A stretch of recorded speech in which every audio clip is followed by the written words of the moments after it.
My nightmare.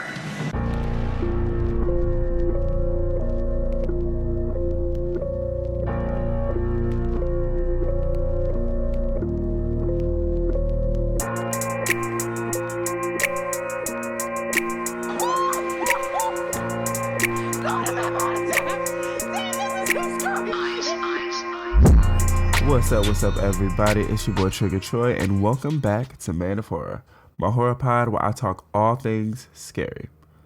Now, if you've been following along, you know I like to do a top 5 list of horror categories that I've personally compiled of my favorites, and then I do a review and rating of a recent horror movie. Today is special. I know I've said that before, so what? Fuck it. All the episodes are. But today's episode is really special because it's my very first mega episode. That's right, mega episode. What's mega episode, you ask? Well, it's a super interesting idea that I came up with. That's basically the entire episode is going to be revolving around one franchise. So I'll be doing 2 lists, not 1, but 2, and then reviewing the movie, which again is all going to be tied in together. So now I'll break it down for you guys a little bit more. In honor of Scream 2 turning 25 this week and the Scream 6 trailer, today is all about fucking Scream. All about Ghostface. And spoiler alert, because one of the lists that I'm going to be doing is my top 5 Scream killers. And I really do want to warn you, if you haven't seen Scream 5 and you care, but also it's been out for almost a year, so it's kind of not my fault. I don't know. Whatever. Either way, won't be my fault if it's spoiled for you because I am warning you here now. But the other list I'm going to do is my top 5 Scream films, or I guess more so my Scream order because it is only 5 films, but those are the list. And then I'll review Scream 5 and give it a rating. I'm super excited because Scream, the first one, is like my favorite horror movie. So I can fucking talk Scream all day. So anyway, with that, let's go ahead and get started on today's mega episode. Mega episode.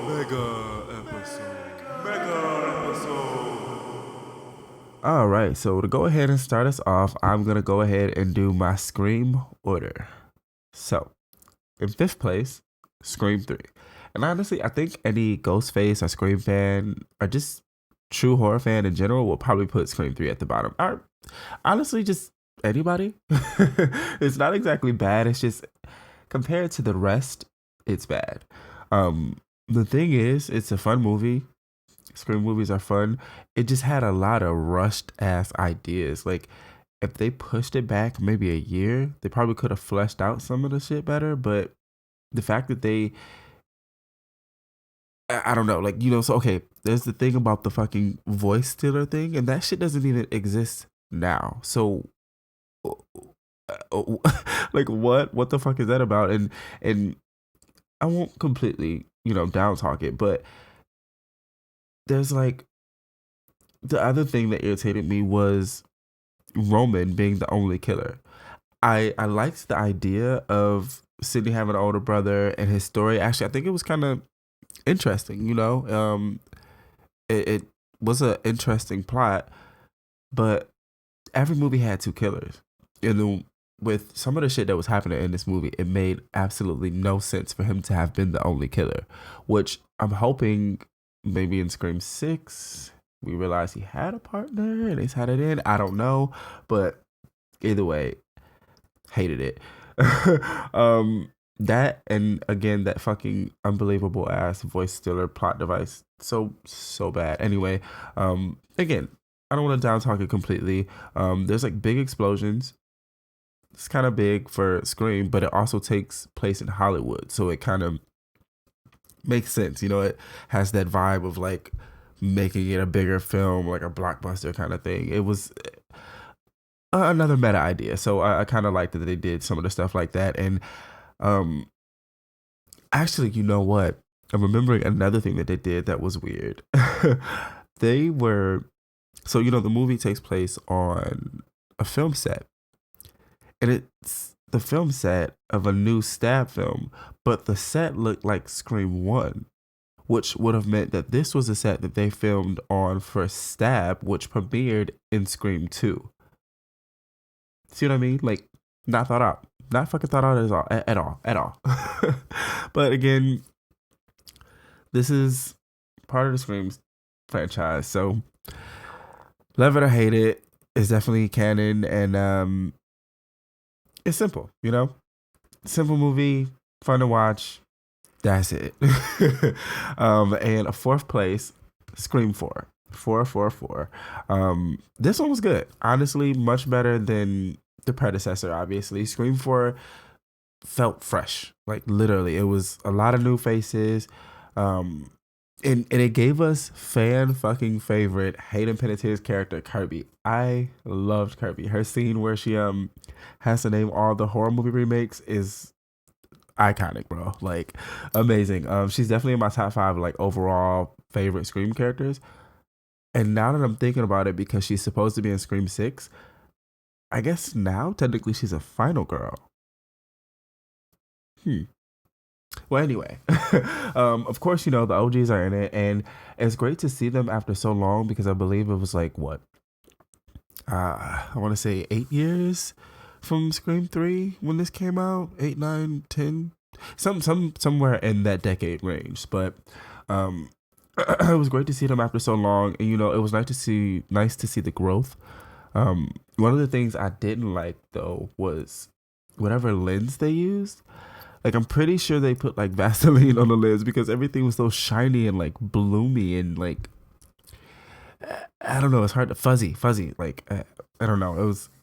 It's the only movie in the series that has that kind of view. I don't know how to explain it, but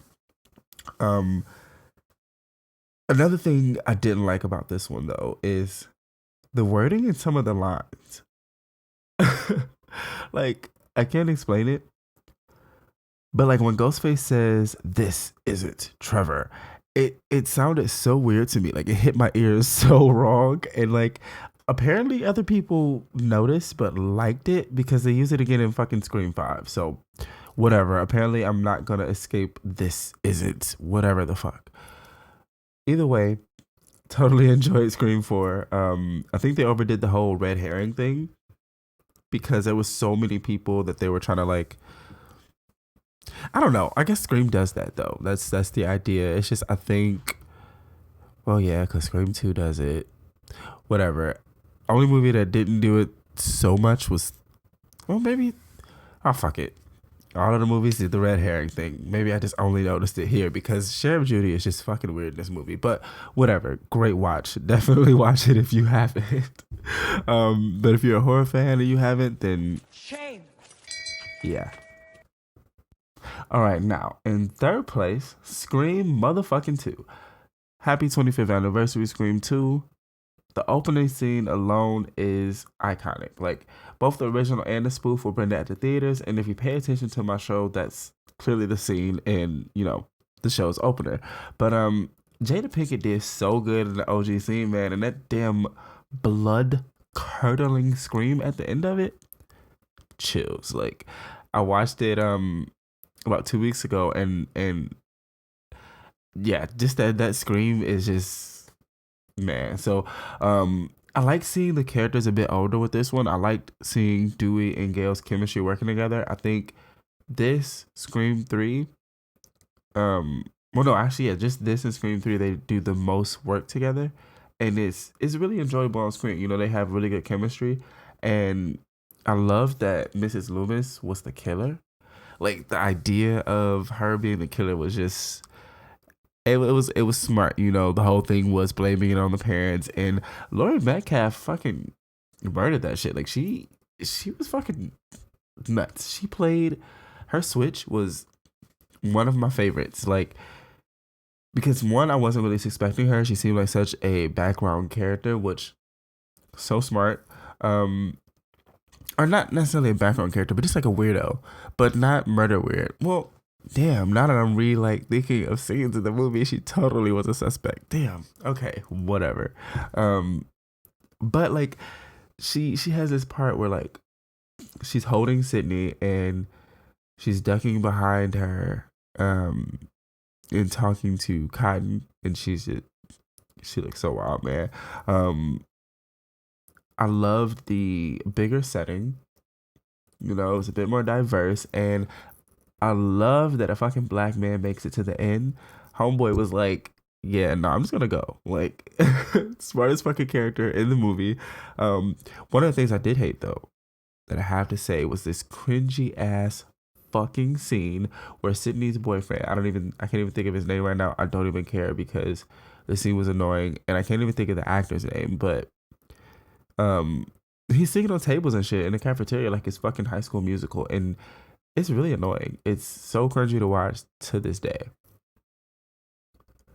One more thing though, to hop off the bat, one more thing that I did actually love is obviously fucking Sarah Michelle Gellar. She's in it.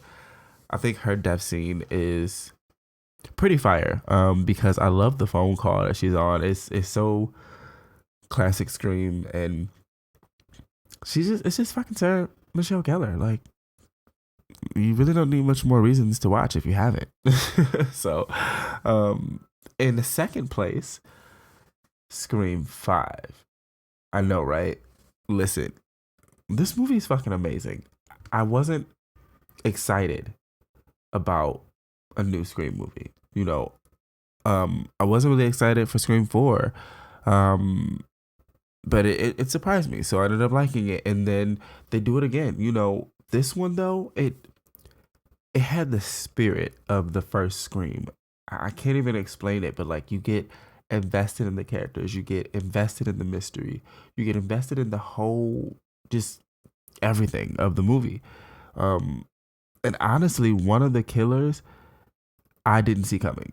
Like, I genuinely, okay, looking back, I know I just said that with with Mrs. Loomis, but like, I don't know. Maybe sometimes, because sometimes I'm good. Sometimes I'm good with that, but maybe not all the time, obviously. But there's no,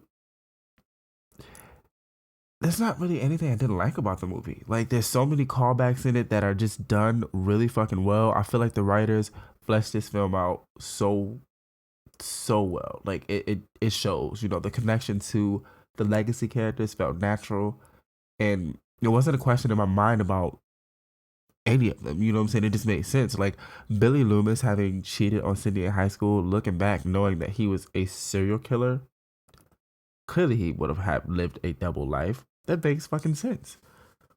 Like, this movie just did a good job of acknowledging the other films too, but also feeling like a direct sequel to the first.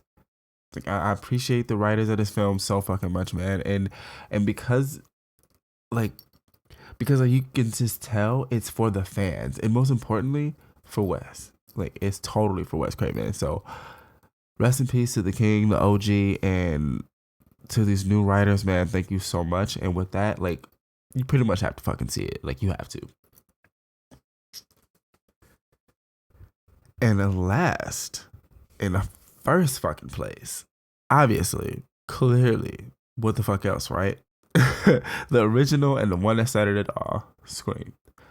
Scream is my favorite horror movie of all time. Like, Scream just got it, bro. Like, it revitalized an entire genre, and rightfully so. Like, the phone calls, the Ghostface voice, the Ghostface fucking mask, like, just the meta commentary, like the gore and the kills. It just piles on so many amazing aspects and in one thing, and it just works, man. Like, I remember the moment in, you know, Drew Barrymore's opening scene in the phone call, when he stops playing and gets serious. Like, the tone of voice switches in such a eerie ass way. It's so good. Like, I love the I love the phone calls when they realize it's not a game anymore. Like, and this one brought that to us, you know what I'm saying? And it brought us so many other things. You know, it brought us one of the best final girls, Sidney Prescott, one of the best horror movie couples, you know, Gail and Dewey, one of the best slashers, fucking Ghostface. Like, I don't even think there's anything I don't like about the first Scream. And then let's not even forget about Tatum's death scene. Like, I love Rose McGowan so much. And while, like, I loved her death scene, I always wished that Tatum survived because she was such a favorite for me. But nevertheless, again, Scream just has it all. And it's worth a million watches, which I probably have watched it that many times now.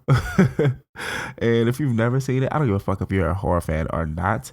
You're a terrible person, you're trash, and you deserve the bell. Shame. So that was my Scream franchise order. Stick around for part 2 of the mega episode. My top 5 Scream killers up next. And again, total fucking spoiler alert if you care about that sort of thing. But if not, stick around. It's good to be scared. It's primal, you know what I'm saying? No, I'm gonna tell you what it is, okay? It's a dumbass white movie about some dumbass white girls getting their white asses cut the fuck up, okay? All right, so now we are in part 2 of the motherfucking mega episode. I hope y'all are having fun because, again, I mean, I fucking love Scream. Scream is just like one of my favorite franchises, all time favorite. Just yeah. So, now this is my top 5 favorite Scream killers, and I'll start with 5th place, Scream 4's Jill Roberts. Emma Roberts was so fucking fun to watch. Like, I think she has one of my favorite switches, like killer persona switches, because it did come out of nowhere. She wasn't a suspect for me, and I don't know, like her whole last like ending scene. Well, not ending scene, because her ending scene is like in the hospital and shit. But like her killer reveal scene or whatever, when she's like beating the shit out of herself, is one of the most like enjoyable scenes throughout the entire fucking like franchise. Like, it's so fun to watch. She throw herself through the fucking table and through like a glass mirror. Like, it's wild. And not glass mirror, sorry. Glass painting or some shit. But either way, the point is she beat the shit out of herself, and it was funny. So like outside of that, you know what I'm saying? Obviously, like I said, I didn't expect her, and I think I really like the fact that she was family. You know, I realized they tried that angle with Scream 3, with Roman, but I think it was more effective here. Even though I liked the story of Roman more, it just his reveal just sucked. As far as Sydney went, because like I remember she like her face is like, okay, who the fuck are you? Like, because she didn't even fuck. That was the first time they met, so it didn't work as well. So I am glad that they tried it again and fucking nailed it, because I really liked it on here. Next in 4th place, and she's a new killer again. I said spoiler alert, so fuck y'all.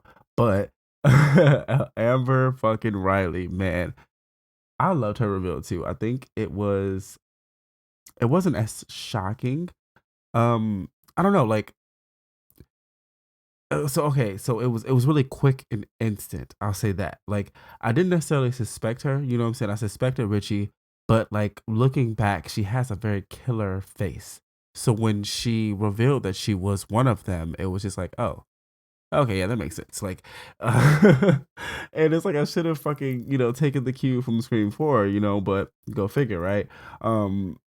But Amber just had like that killer look, you know what I'm saying? And it's crazy because I don't really know how to say it. I think it's just like the dark hair, like this look she had in her eyes, like this paleness. Like, she almost reminded me of like fucking Wednesday Adams or something. Like, it was just, I don't know, it's weird, but she reminds me of Stu Macher in some of her last scenes, like how she's like bouncing between like remorse and like fucking I'm a killer, like pure fucking psycho.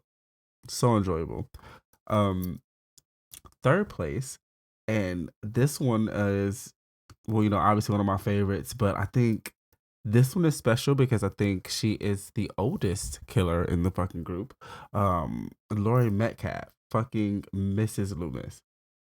Scream 2, I love this idea. You know what I'm saying? The whole idea of blaming on the parents, that angle, it just worked out with art in conjunction with the first one, because the first one's idea was blaming on the movies, and this, like, Laurie fucking Metcalf, man, she is like bat shit in this role. Like, there's a part where and I mentioned it earlier, Sydney is she's ducked behind Sydney, and she's talking to Cotton, you know, trying to coerce him into like joining her and letting her kill Sydney, and she's like ducking back and forth, and she just looks absolutely fucking nuts in that part, like absolutely insane. I love it. If you haven't seen her portrayal like as Mrs. Loomis, definitely watch it. I need to. There's this YouTube and I can't think of his name right now, but super dope videos, and he basically does like who kills who in the Scream movies. Very interesting. I just randomly thought about that, so definitely check that shit out. But next, in second place, obviously one of the fucking OGs. Mentioned him already, Stu Macher. I love the actor Matthew Lillard. Like, I love him automatically. So he had no choice but to be in the top 5. But like even outside of that, the character of Stu was just nuts. And he was so enjoyable to watch. Like not even just his killer reveal, but the character. You know what I'm saying? He was goofy and over the top. And that was all just like him as a regular character. So he translated that very well as he revealed his killer side too. Like it remained his personality, and it's very entertaining to watch. Like every time he's on screen, it's just like you're gonna enjoy that fucking scene. And like I loved his improv lines after Sydney, you know, hides from them and everything, and he's like, "You fucking hit me with a phone, dick." That shit is so classic, man. And with that, I mean, I think everyone should know who is in first place. And I think any Scream fan would have this person in. Should. I'm not going to say would, because I actually just watched a list the other day and they did not have Billy fucking Loomis in first place, the one who started it all. And I mean, I guess technically Roman started it all, but either way, I mean, come on, it's like Billy fucking Loomis, right? Like, he's the first killer of the franchise, either way, and he wears that shit very well. Like his behavior is such a roller coaster, and his reveal is a mind fuck because you watch the movie, you know what I'm saying? He's revealed as a suspect very early on, and then proven not to be, just to find out he actually is. Like it just, oh shit, it is him. Like, you know, you feel like you solved it, but he didn't give a fuck whether or not you solved it. But either way, like I said, it's a ride. It's enjoyable. You know what I'm saying? We suspect him 1 minute, then we don't, then end up being proven wrong. And he's very fucking creepy once he turns. Like originally, like after, you know, the first, like the moment he like licks the ketchup, it's he looks like a fucking creep right there, and you accept the reality of that. Like it works so well. Yeah, yeah, and with that, again, because I mentioned it earlier, but like it just made so much sense to make him have a fucking daughter on the side. God, that made so much sense. I love Scream 5. So anyway, yes, that was my top 5 Scream killers. And now we're going to head to the last part of the episode, my Scream 5 review. Definitely check that one out. It's the mega episode, baby. Stick around. We're gonna carry on and plan the sequel, because let's face it, baby, these days, you gotta have a sequel. All right. So, looks like you guys made it to part 3 of the mega episode. Welcome. So, I hope you've been enjoying yourselves along for the ride. Like I said, I definitely fucking have. I can talk about Scream all day. One of my favorite horror franchises. You know what? I have had 2 shots and a little beer before this and smoked a little blunt. So, yeah, I'm a little slurry. Whatever. Enjoy the show, right? So again, today's part 3, our final episode, our final segment of the show, Jesus Christ, is my review and rating for Scream 5. Man, I want to start off by saying I love this movie. I was so fucking surprised. Like, I was surprised that Scream 4, that I enjoyed it as much. You know, it had been 10, 11 years, whatever the case, from Scream 3 to Scream 4. And then this happened. and then I really was like not. I didn't have high hopes. You know, I was excited because it screamed chance to see Ghostface, chance to see Dewey, Gale, you know, Sydney, but I wasn't really excited. And I'm so glad that this movie proved me fucking wrong. Like the opening scene alone was so effective because and I wondered how they would top the opening scene of Scream 4 because I fucked with it, you know. They the opening scene is just a staple of the Scream movies and this one was so fucking effective and it was for multiple reasons. Like one of them because this is the first opening scene survivor. And one, I fucking love me some Jenna Ortega, so I'm so glad it was her. But like they also do this other thing, and it's like with the doors being locked and unlocked through this app, and it's so like effective, man. Like I was like, oh shit, because like you know when she goes to lock it with the app and whoever Ghostface is unlocks it like instantly, so it's just like this almost game, you know, and it's nerve wracking and again so effective. And I honestly after that one, I'm just like, okay, how the fuck are they gonna open the next one? Like, I don't know. Like, they have to run out. Like, I don't know. I'm not gonna jinx them. I don't want to say they'll run out of ideas, but like, because I mean, I didn't think of this one myself. So I don't know. I'm excited for Scream 6 though. But aside from that though, you know, there was some actually really great death scenes in this one. Sheriff Judy and like her son Wes, their scene is one of my favorites. It's not as many deaths, which I did notice upon a couple rewatches. Like, oh, I think this is the lowest kill count for a Scream movie. But still really fucking good. Like Judy's death is really quick.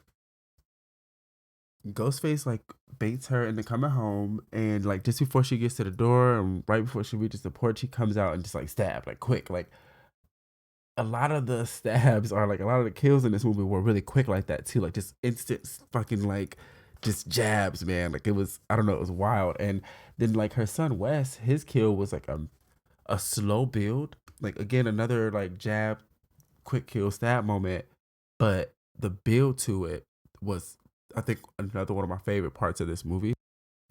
It's like so many moments that you anticipate the killer, and they did it so well that like by the time the killer does show up, it's still a shock. Like you know he like you you know the whole scene that he's coming, and it just still shocks you.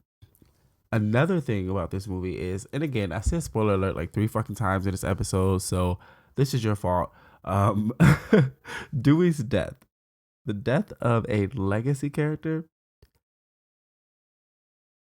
fuck, like it hurt more than I thought it would. Like it was such a good death scene, man, and it was also annoying because it was something that Dewey would do, but it's like after all these years, bro, you've been stabbed like 45 times. Like just don't, like just turn around and go back. But again, it's Dewey and it was bound to happen in one of these movies. So unfortunately, RIP Dewey, right? I also love seeing Stu's house, like after all this time. And that reminds me really quick. This movie has some amazing shots. Like it was shot really fucking well. There's like another shot, or just really quick in correlation with Stu's house. There's a shot with Sam, and she realizes, or Sydney tells her while she's on the phone, like you're in Stu Marker's house, like somebody planning to get you there, and the camera pans out in this like diagonal type of way. So fucking dope. Like, oh, that shit to die for. But again, there's like some really fucking good shots in here because there's another one where like you know, there's an end shot where like Billy's hand is in the air in the first screen with a knife, and like they recreated with Sam's hand as she kills Richie, and just like, you know, don't fuck with the daughter of a serial killer. And like I fucking screamed because I love that part so much, man. And again, like I said, I'll say it a million times, I loved the idea of Billy having a daughter. It made sense that he would have had a double life while he was with Sydney. It made sense that he would have been fucking around and just like doing all this bullshit. Like, there's so many things that could come from that backstory. And in that same respect, something similar could be like happening or have happened with Stu. I think I'm coming up with a Scream 6 theory. You know what? I'm gonna hold off. Let me chill. So I gave Scream 5 4 out of 5 stars. 1 star for watchability. As I said, it has the spirit of the first movie and you want to watch it. Another for kill creativity. While they were straight up stabbings and it wasn't as many, I think it has some of the most interesting stabbings I've seen in the franchise. I don't really know how else to say that. So maybe watch it, and if you have seen it, I think you might understand.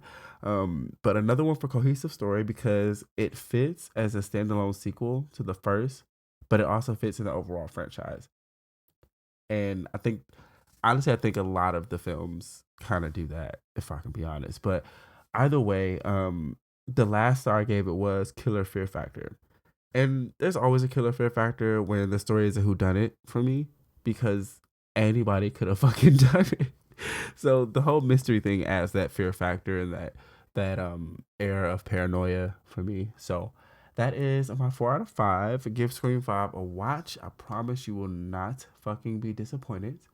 Now, today, while I recorded this, is the last thing. The fucking Scream 6 teaser trailer came out and I lost my shit. Like, I'm literally calling it right now. Like, I have 2 theories. If you've seen my Man of Horror podcast Instagram page, then you know one of them is that Gail actually ends up being the killer in this one. Like, after Dewey's death, she snaps, goes on a killing spree, plans to kill like everyone who survived Ghostface, which would include Kirby, the twins, Sam and her sister, like. But she decides to leave Sydney out of it, out of respect, and after all the years of just shit, she's like, you know what, let me leave her alone. But yeah, that's plausible, right? But I have another theory. Super simple, but totally fucking effective. A fucking Ghostface cult. Like, that makes the most sense, right? Like, after Scream 5, they try to leave and erase Ghostface because, at the end, their biggest thing is like, at this point, we ain't gonna write no books, no articles. Fuck this shit. Like, they don't deserve to be acknowledged anymore because that's where the problem tends to come in anyway. And people want that quote unquote infamy. So, they try to erase Ghostface and a cult rises or something like to like cement Ghostface in some type of like, there will always be another one to pick up the knife or the mask type fucking deal or something. Like, I don't know. Watch. I'm telling y'all that seems effective. I don't know. It might be too on the nose for a Scream movie, but like I just feel like that could work if they do it right. So I don't know, but all right. Thanks for going on this ride with me, folks. This is the first mega episode and definitely not the fucking last. Stay tuned. Follow the Instagram page for the pod, Man of Horror _podcast, and come back next week to see what horror nonsense I talk about. Stay spooky, folks. Peace.